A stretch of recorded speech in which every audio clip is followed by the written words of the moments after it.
طب ايه لازمتها الفرهدة دي يا جدو لبيب؟ بس والله عاش عليك، والله عاش عليك.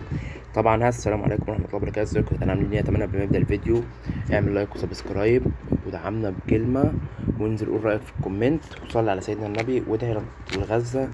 طبعا يا جدعان في ناس كتير هتقول لي انت مجنون، انت بتتكلم في ايه؟ بس انا بقول لك اهو، ان الزمالك هيلعب ماتش الاهلي.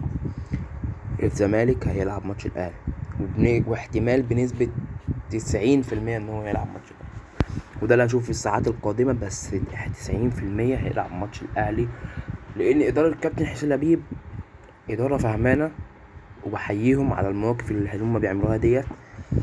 وده اللي كان المفروض يحصل من زمان. ويعني اتحاد الكورة بيهدد نادي الزمالك. طبعا هو مش واكل معاه الكلام ده كله، ورابطة الأندية هو مش واكل معاه الكلام ده كله. هو كل اللي عايزه هيحصل، وهتقول ان انا قلتها. ماشي يا حبيب اخوك، تقول ان انا قلتها لك. وهيلعب ماتش الاهلي والزمالك.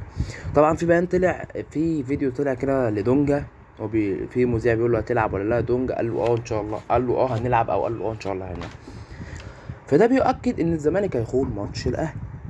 بس الزمالك ما كانش هيلعب لاجل خوف، بل الاهلي سكوره حاليا تعبان، يعني مهلكين ماتشات.